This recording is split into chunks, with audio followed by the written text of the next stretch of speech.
Dicen que nunca se robó nada en Hollywood, al menos no si el estudio podía evitarlo. Mientras las cámaras rodaban y las estrellas brillaban, un tipo diferente de acción se desarrollaba en las sombras. Audaces robos, infiltraciones y tesoros invaluables desapareciendo sin dejar rastro. ¿Cómo mantenían los legendarios estudios estos crímenes de primera plana fuera del ojo público? ¿Y quién realmente pagó el precio por el silencio?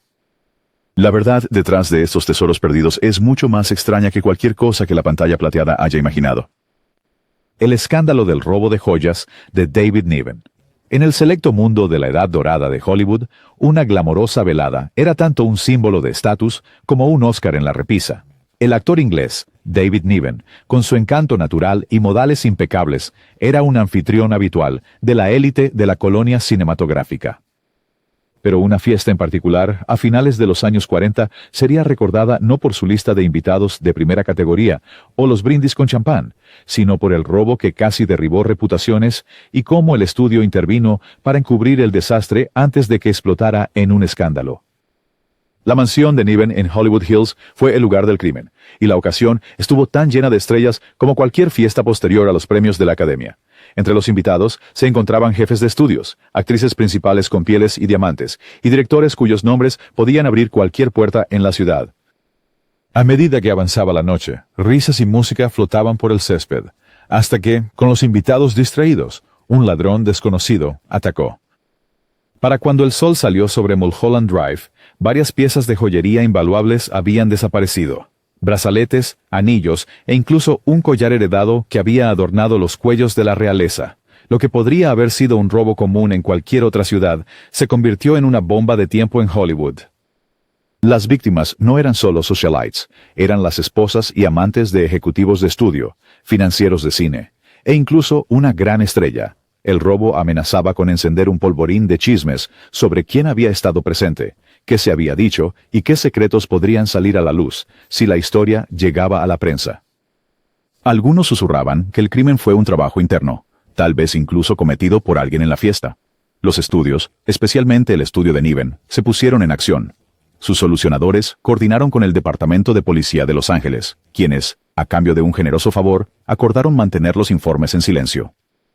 Se contrataron detectives privados, no solo para encontrar las joyas, sino para asegurar la discreción. El estudio reembolsó discretamente el valor de los artículos perdidos a los invitados más influyentes, utilizando un laberinto de cuentas fantasma y pagos silenciosos. Mientras tanto, se corrieron rumores entre los columnistas de chismes de la ciudad de que la historia estaba enormemente exagerada. Solo otro rumor de Hollywood. En cuestión de días, el asunto se resolvió discretamente, o eso parecía. Las joyas desaparecidas nunca fueron recuperadas, y nunca se acusó a nadie. El propio Niven más tarde se reiría del incidente en entrevistas, descartándolo como una broma, pero en realidad había hecho falta un pequeño ejército de solucionadores y pagos para asegurar que la mala suerte de una noche no se convirtiera en un escándalo de primera plana al día siguiente. Detrás de la deslumbrante fachada de las fiestas de la época dorada, historias como estas eran comunes. Un recordatorio de que la verdadera magia de Hollywood no estaba solo en la pantalla, sino en la cuidadosa coreografía que mantenía sus secretos en las sombras, el trabajo en la caja fuerte de Universal Studios Soundstage. Universal Studios en la década de 1940 era un hervidero de actividad, un parque de juegos para monstruos, estrellas y el equipo trabajador que hacía posibles los sueños cinematográficos. Pero en 1949, un acto descarado sacudiría el estudio hasta sus cimientos y lo dejaría tambaleándose, no por la audacia del crimen, sino por el miedo a lo que podría suceder si el público alguna vez se enterara. La historia comenzó en una noche lluviosa de sábado, cuando el lote trasero estaba desierto, excepto por un equipo mínimo. En la oscuridad, un pequeño grupo de ladrones profesionales logró eludir la seguridad, deslizarse entre las filas de autos de utilería y disfraces de monstruos, y dirigirse a uno de los escenarios de sonido del estudio, que también funcionaba como oficina de nómina. Estos no eran delincuentes de poca monta. Esta era una operación que requería planificación, audacia, y muchos sospecharon que información interna. Lo que sucedió a continuación parece una escena de una película de atracos. La banda cavó un túnel a través de un almacén raramente usado, evitando las entradas principales y todos los guardias visibles del estudio. Una vez dentro, rápidamente abrieron la caja fuerte de la oficina, llevándose los sueldos de toda la semana. La pérdida fue impactante. Anillo. Decenas de miles de dólares, destinados a cientos de trabajadores que llegarían el lunes para vaciar sobres y hacer preguntas enojadas. Los ejecutivos de Universal estaban horrorizados, no solo por la pérdida financiera, sino por el potencial de escándalo.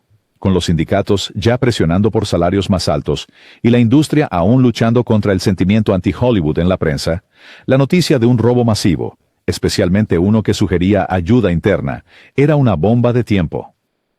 Los mejores solucionadores del estudio se reunieron con el Departamento de Policía de Los Ángeles, quienes, en una muestra de la cooperación de la vieja escuela de Hollywood, acordaron mantener los detalles fuera del ojo público, a cambio de ciertos favores del estudio y algunas tarifas de consultoría. Silenciosamente, Universal contrató investigadores privados para indagar en el crimen, mientras la investigación oficial de la policía no avanzaba. Se despidió o se trasladó a departamentos distantes a los sospechosos de ser cómplices internos. Cuando los trabajadores enfadados comenzaron a murmurar sobre la pérdida de salarios, Universal emitió un comunicado sobre errores administrativos y luego completó los salarios perdidos con sus propios fondos, desesperada por calmar el descontento. Los ladrones nunca fueron atrapados y el dinero robado nunca fue recuperado. Durante años, la historia solo se contaba en susurros en los estudios, un cuento de advertencia sobre la avaricia y la lealtad. El verdadero crimen, decían algunos, no era solo el robo, sino la habilidad del estudio para enterrar la verdad. Un ejemplo más de cómo las fábricas de sueños de Hollywood harían cualquier cosa para mantener su imagen impecable, sin importar lo que acechara en las sombras. La película de chantaje de los labios de terciopelo, de Joan Crawford. La era dorada de Hollywood se construyó sobre el glamour, pero debajo de eso latía una corriente de secretos y amenazas. Una realidad que Joan Crawford conocía muy bien. Para cuando se convirtió en una verdadera estrella en MGM, el pasado de Crawford ya era objeto de rumores en voz baja. Pero un escándalo casi estalla a la luz: la supuesta existencia de una película para adultos temprana llamada Velvet Lips. Aunque la cuestión de si Crawford realmente apareció en tal película sigue siendo muy debatida, lo que es indiscutible es que el intento de robo y chantaje en torno a este supuesto rollo envió ondas de choque a través del estudio y llevó a un encubrimiento total orquestado por los legendarios Fixers de MGM. La historia comenzó en las sombras.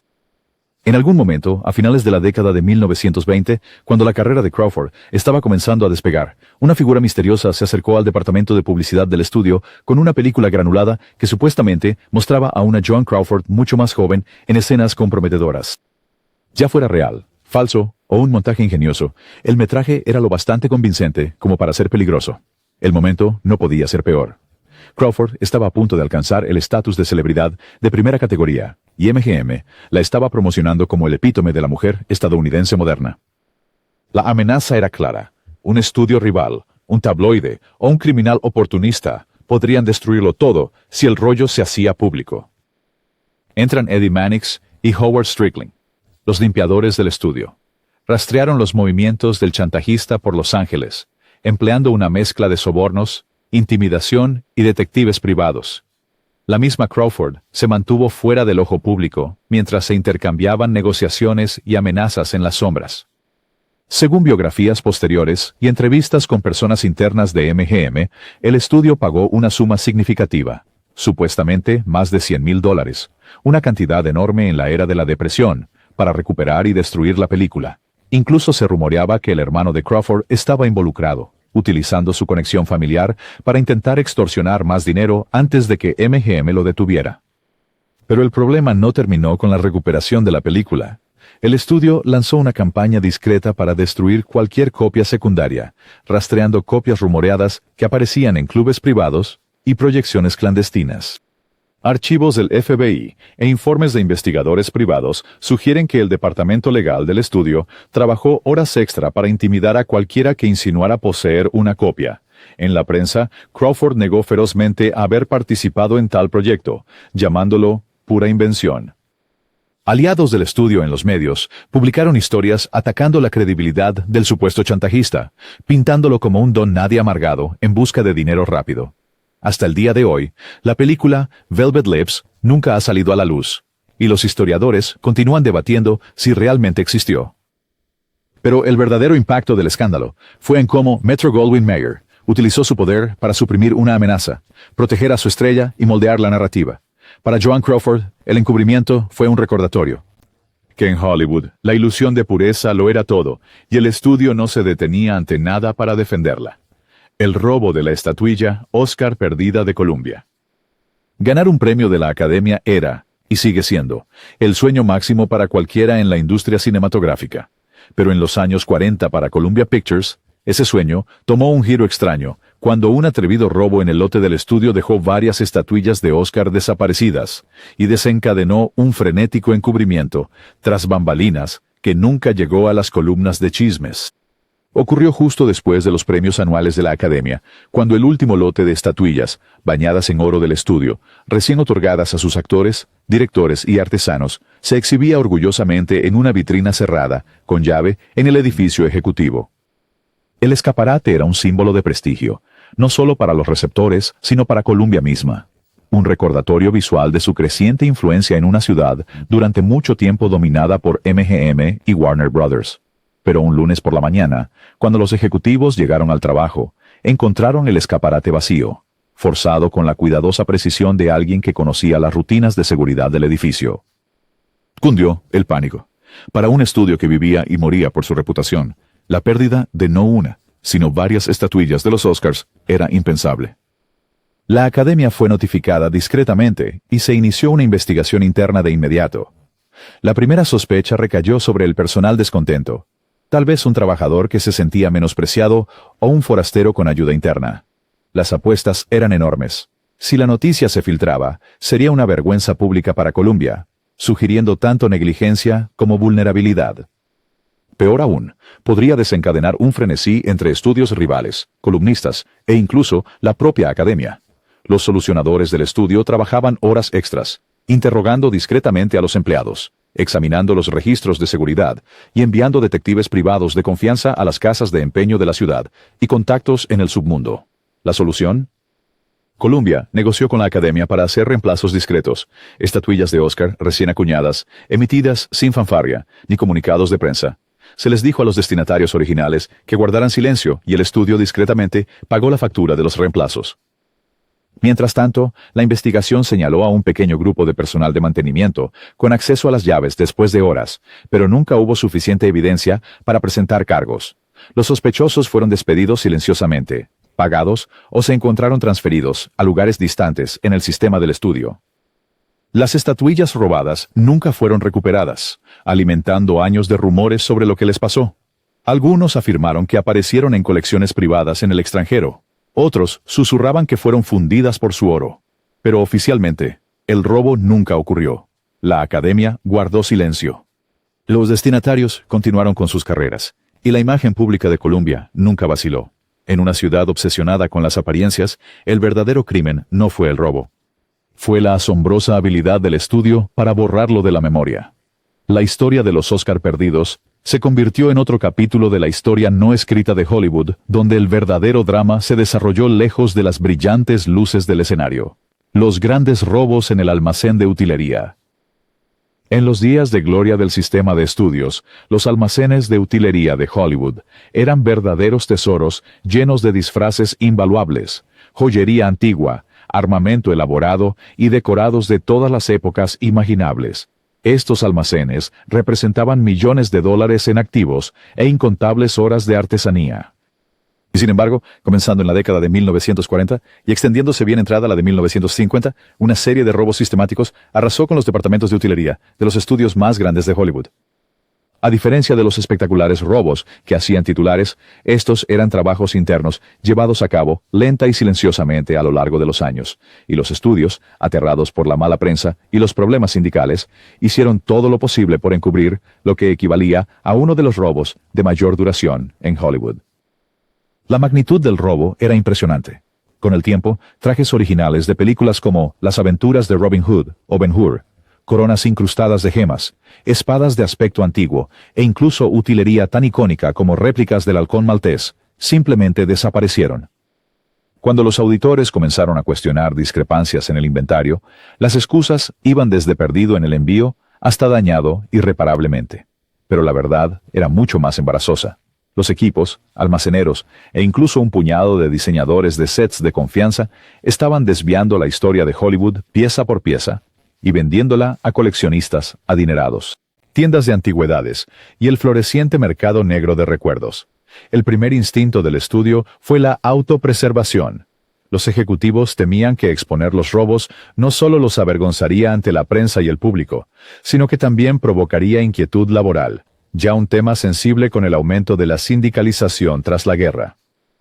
En lugar de llamar a la policía o emitir declaraciones públicas, despidieron o reasignaron en silencio a los miembros del personal que parecían estar involucrados, haciendo generosos pagos de indemnización a cambio de silencio. En algunos casos notorios, se enviaron detectives privados, no para recuperar los artículos robados, sino para asegurarse de que la noticia de los robos nunca llegara a los oídos de la curiosamente entrometida prensa de Hollywood. Mientras tanto, la verdadera magnitud de la pérdida se conoció solo por unos pocos seleccionados. Se presentaron reclamaciones de seguros bajo encabezados vagos, y en los informes anuales, el inventario perdido se convirtió en una explicación general para cientos de artefactos desaparecidos. No fue hasta décadas después, cuando algunos de estos tesoros aparecieron en subastas o en los hogares de destacados aficionados al cine, que se reveló toda la magnitud de los robos. Para los estudios, la silenciosa hemorragia de su propia historia era un costo de hacer negocios, un secreto que era mejor mantener oculto. Al final, los grandes robos en los almacenes de props nunca fueron reconocidos oficialmente y mucho menos resueltos.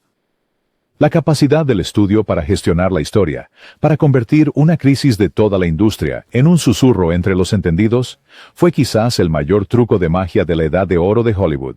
Era un recordatorio de que, a veces, la utilería más valiosa nunca regresó al set, y el drama real ocurrió lejos de las cámaras.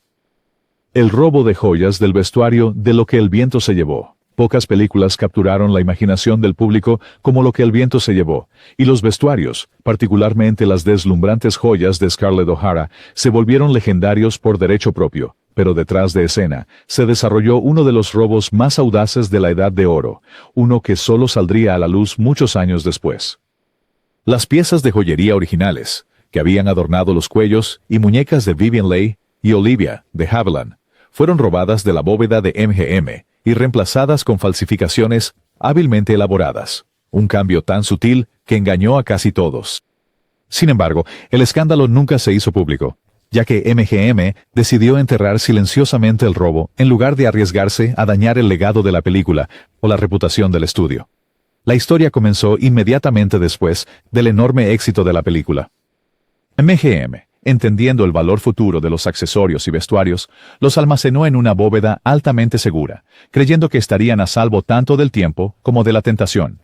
Pero la tentación encontró su camino. Personas internas, probablemente empleados de confianza del estudio familiarizados con los intrincados pasillos traseros y las rutinas de seguridad, llevaron a cabo el intercambio. Las joyas reales desaparecieron y dejaron réplicas expertamente hechas en su lugar.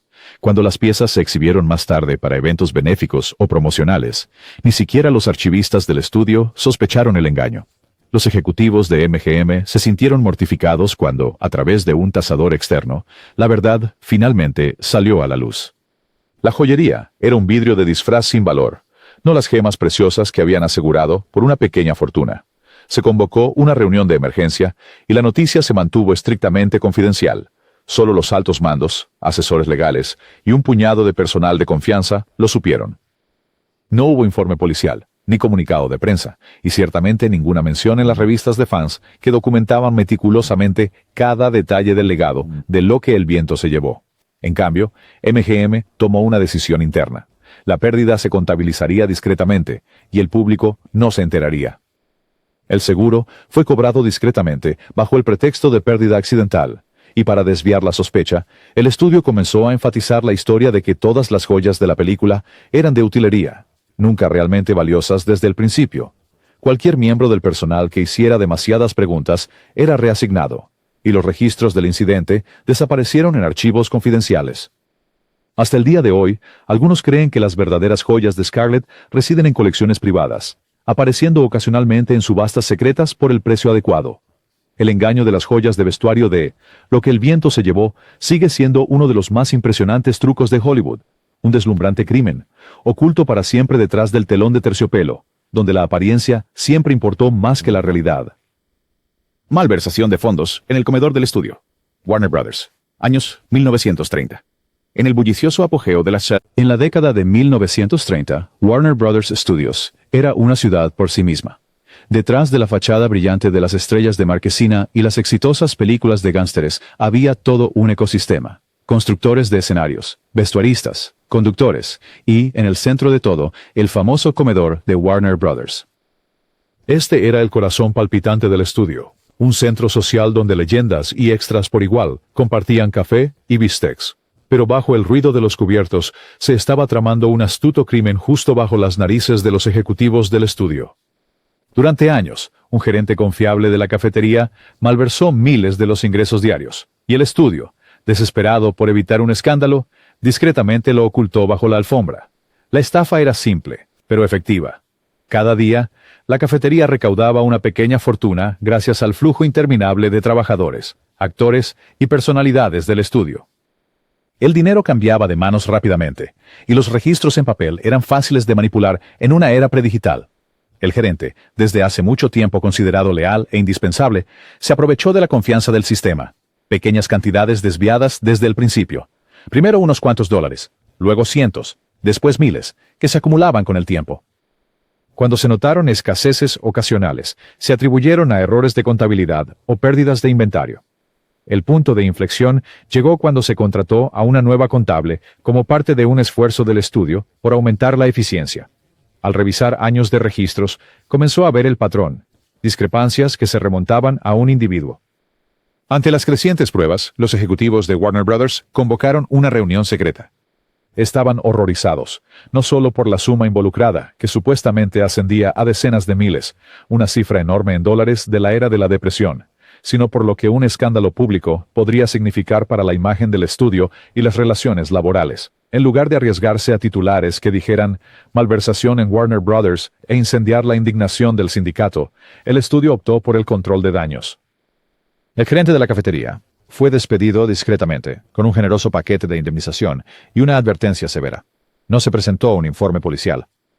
Los rumores sobre la verdadera razón de la salida repentina circulaban entre los empleados de mucho tiempo, pero la historia oficial era la de un retiro. Para asegurar aún más el silencio, Warner Brothers cubrió cualquier fondo faltante y emitió un memo insulso prometiendo mejorar los procedimientos contables. La prensa nunca se enteró del crimen. Para Warner Brothers, el mayor riesgo no era la pérdida de dinero, sino la posible pérdida de prestigio. Al optar por manejar el desfalco internamente, el estudio reforzó una regla de oro del viejo Hollywood. La imagen en la pantalla y en los titulares siempre importaba más que lo que ocurría detrás de las escenas. Al final, el comedor volvió a la normalidad. Las estrellas seguían llegando y la leyenda de Warner Brothers creció, intacta por el escándalo, al menos en público. El robo de la farsa del tesoro pirata de Errol Flynn. Para el público, Errol Flynn era el espadachín por excelencia, diabólicamente apuesto, infinitamente encantador y siempre en busca de aventuras. Pero durante la producción de una de las famosas películas de piratas de Flynn en los años 1940, la línea entre la fantasía en pantalla y el misterio en la vida real se desdibujó cuando un tesoro de utilería y decorados de oro desapareció del set en un incidente que el estudio intentó minimizar considerablemente. Comenzó en los vastos escenarios de Warner Brothers, transformados en el Caribe para una lujosa producción de piratas. El set brillaba con doblones de oro falsos, cofres elaborados incrustados de joyas y armas fabricadas por los mejores artesanos de utilería de Hollywood. Durante días, Flynn y sus compañeros actores escenificaron batallas y búsquedas de tesoros entre el botín cuidadosamente construido. Pero a medida que el rodaje se acercaba a su fin, el departamento de utilería notó algo extraño. Varios de los tesoros más valiosos habían desaparecido. Los objetos perdidos incluían copas bañadas en oro, espadas ornamentadas e incluso uno de los cofres del tesoro más importantes. La pérdida representaba no solo miles de dólares en materiales y mano de obra, sino una pesadilla logística para la continuidad y el presupuesto de la película. El rumor susurrado en el set era que un infiltrado había orquestado el robo, tal vez un utilero descontento, quizá un extra ansioso por un recuerdo, o incluso alguien de más alto rango. Algunos rumores incluso apuntaban al mismo Flynn, cuya reputación por sus travesuras salvajes y bromas fuera de pantalla era legendaria. La directiva del estudio no estaba de humor para un escándalo. Los solucionadores de Warner Brothers intervinieron, llamando a hombres de seguridad de confianza y detectives privados para llevar a cabo una investigación discreta.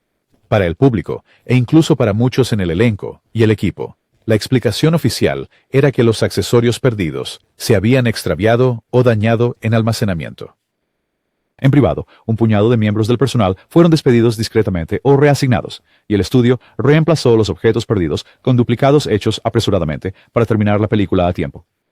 Flynn, por su parte, exageró la historia en años posteriores como otra de sus aventuras extravagantes de Hollywood, pero negó cualquier involucramiento. Mientras tanto, el estudio logró evitar que la historia llegara a la prensa, protegiendo tanto la reputación de Flynn como sus propios intereses. El robo del tesoro pirata nunca se resolvió, y los objetos de utilería desaparecidos ocasionalmente aparecían en colecciones privadas de recuerdos años después, invaluables para los entusiastas del cine, pero un caso cerrado para Warner Brothers.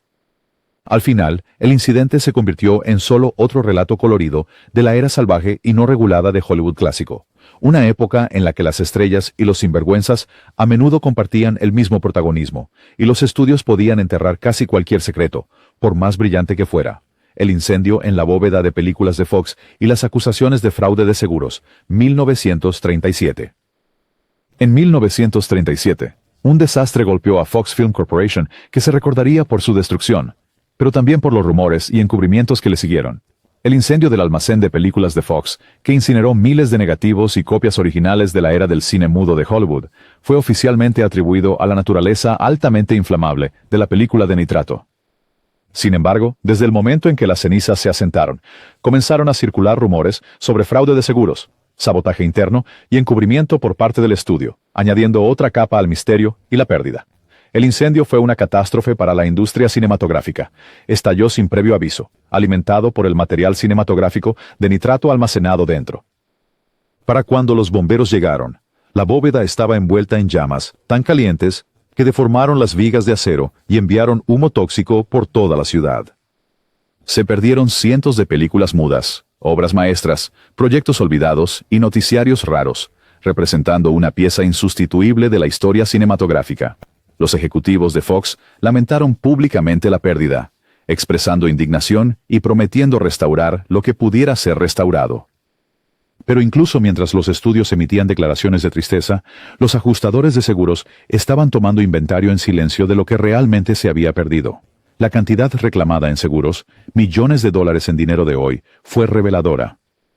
Los expertos del sector comenzaron a murmurar que el valor de algunos activos destruidos había sido enormemente inflado, y que ciertos negativos fueron declarados perdidos, a pesar de haber sido duplicados o quedar obsoletos.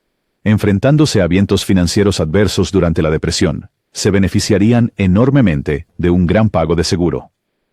El Departamento de Policía de Los Ángeles y los inspectores de bomberos locales llevaron a cabo una investigación, pero fueron obstaculizados por el equipo legal del estudio y la falta de pruebas claras. No hubo cargos formales ni acusaciones públicas, y nadie fue responsabilizado. Detrás de escenas, el estudio llegó a un acuerdo silencioso con la compañía de seguros, hizo las paces con las autoridades de la ciudad y silenció cualquier disidencia interna.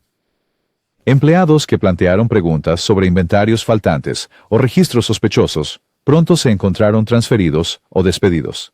En la prensa, el incidente fue descrito como un accidente trágico, una casualidad de la química y el destino. Pero para aquellos que habían trabajado en Fox o en los círculos cerrados de la industria, la historia nunca terminó de encajar.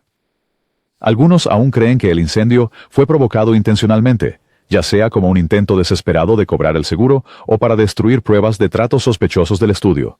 Hoy, el incendio del archivo de Fox Film se recuerda como una de las mayores tragedias archivísticas en la historia de Hollywood. Pero para los conocedores, sigue siendo un símbolo del lado oscuro del sistema de estudios. Un mundo donde el dinero, la reputación y el poder eran los verdaderos tesoros, y la verdad siempre podía ser reescrita, al igual que los guiones que hicieron famoso a Hollywood. El robo del Chaplin Studio Vault. Charlie Chaplin era más que una estrella de cine. Era una institución de Hollywood, un autor, cuya independencia creativa era casi tan legendaria como su personaje del pequeño vagabundo. Pero a finales de la década de 1940, el estudio cuidadosamente protegido de Chaplin se convirtió en el escenario de un robo real en Hollywood, que casi se llevó algunos de los artefactos más valiosos de la era dorada del cine. En ese momento, Chaplin Studios era uno de los pocos grandes casas de producción independientes en Hollywood, un lugar donde la estrella podía crear películas sin la interferencia de los grandes jefes de los estudios. Dentro de su modesta bóveda, Chaplin guardaba más que registros comerciales. Almacenaba negativos originales, cortes preliminares, tomas descartadas y objetos personales que documentaban décadas de historia del cine. Para los historiadores del cine y los fanáticos de Chaplin, estos materiales ahora serían considerados invaluables. Una noche de niebla, hábiles ladrones se deslizaron por el perímetro del lote trasero. Informes de los guardias de seguridad, quienes posteriormente fueron despedidos en silencio, sugieren que los culpables tuvieron ayuda interna. Se dirigieron a la bóveda, eludiendo una serie de puertas cerradas y sistemas de alarma rudimentarios. Por la mañana, varios carretes de película y objetos personales raros habían desaparecido. Entre ellos, rollos no estrenados, notas escritas a mano e incluso algunos de los accesorios de Chaplin de sus primeras comedias mudas. La pérdida fue más que solo financiera. Para Chaplin, que ya enfrentaba un creciente escrutinio político en la América de posguerra, la amenaza de filtraciones de metraje inacabado o la venta en el mercado negro de sus efectos personales representaba un riesgo tanto para su legado como para sus batallas legales en curso. Si se supiera, la reputación del estudio en cuanto a seguridad quedaría hecha añicos, y los buitres de la prensa de Hollywood rondarían. Pero Chaplin no era ajeno al poder del silencio. Su leal gerente de negocios rápidamente reclutó a un equipo de investigadores privados, algunos de los cuales eran expolicías conocidos por su discreción. Rastrearon los artículos a través del inframundo criminal de Los Ángeles, siguiendo rumores de rollos raros de Chaplin que se ofrecían a la venta a coleccionistas privados en Nueva York y Europa. Los solucionadores del estudio negociaron silenciosamente el regreso de la mayoría de los artículos, a veces intercambiando dinero, a veces simplemente haciendo amenazas veladas sobre los peligros de cruzarse con uno de los iconos más queridos de Hollywood. Todo el tiempo, el incidente se mantuvo lo más alejado posible del público y la prensa. No hubo informes policiales, ni titulares de periódicos, solo rumores entre unos pocos iniciados selectos. Los guardias de seguridad que se sospechaba estaban involucrados desaparecieron de la nómina de la noche a la mañana. Chaplin, exteriormente imperturbable, continuó trabajando, sin reconocer el robo en público. El robo al sótano del estudio Chaplin sigue siendo un testimonio de cómo incluso las luces más brillantes de Hollywood podrían ser blanco de aquellos que esperan sacar provecho del oro en celuloide. Pero en este caso, la verdadera historia, como tantas en Hollywood, fue editada hábilmente detrás de escena, asegurando que la leyenda de Chaplin permaneciera intacta, al menos a los ojos del mundo. El robo de la joya de utilería de Paramount. Paramount Pictures, a principios de la década de 1950, era un símbolo de glamour y prestigio, un estudio conocido por producciones lujosas y una envidiable colección de estrellas. Sin embargo, bajo el resplandor de las luces del cartel, se desarrolló una serie sutil y costosa de robos que sacudiría la confianza del estudio en su propia seguridad y obligaría a una lucha tras bambalinas para evitar que el escándalo llegara a la portada. El problema comenzó silenciosamente. Para producciones importantes, piensa en Sunset Boulevard o Roman Holiday, Paramount tomaría prestadas joyas genuinas y gemas antiguas de joyerías de alta gama. La razón era sencilla. Ninguna cantidad de bisutería de disfraces podría replicar la manera en que los diamantes, esmeraldas y zafiros reales brillaban bajo las luces del estudio. Pero con tanto tesoro auténtico pasando por las salas de utilería, la tentación de robar era inmensa. Durante un periodo de meses, varias piezas valiosas desaparecieron sin dejar rastro. Un día, fue un broche incrustado de diamantes. Al siguiente, un par de pendientes de zafiro destinados al gran primer plano de una actriz principal. Los ejecutivos del estudio estaban horrorizados. Estas no eran imitaciones baratas, sino reliquias insustituibles prestadas, a menudo aseguradas por sumas asombrosas. Se instauró un pánico silencioso. Si la historia se divulgaba, Paramount corría el riesgo de enfrentar demandas de los prestamistas, primas de seguro más altas y el efecto desalentador de que los joyeros se negaran a futuras asociaciones. En lugar de alertar a la prensa o a la policía, los solucionadores de Paramount se pusieron a trabajar. La seguridad interna llevó a cabo investigaciones discretas. Se interrogó a empleados de confianza en oficinas cerradas, y varios miembros del departamento de utilería fueron despedidos por razones no relacionadas, Para mantener a los joyeros contentos y en silencio, el estudio los compensó directamente, a menudo con pérdidas, con promesas de negocios futuros e incluso algunas colocaciones de productos lucrativas en películas próximas. Mientras tanto, los rumores sobre los robos comenzaron a circular entre el círculo interno de la industria.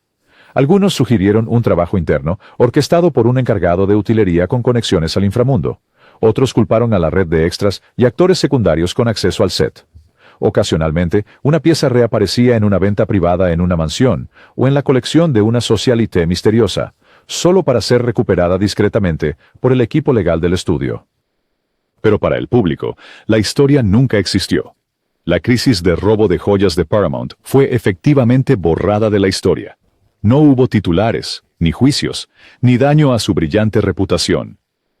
El espectáculo continuó, al igual que la tradición de mostrar deslumbrantes joyas auténticas en la pantalla, cada pieza llevando consigo la promesa tácita de que lo que ocurre en las sombras de Hollywood se queda en las sombras de Hollywood. En la época dorada de Hollywood, el verdadero drama no siempre se desarrollaba en la pantalla. Detrás de cada brillante vestuario y joya resplandeciente, había secretos, intrigas y robos que el mundo nunca debía ver. Los estudios reescribieron la realidad para proteger a sus leyendas, enterrando escándalos con la misma maestría con que creaban estrellas. Pero al final, la verdad tiene una forma de deslizarse a través de las grietas, recordándonos que en Hollywood, toda leyenda tiene su sombra, y todo tesoro tiene su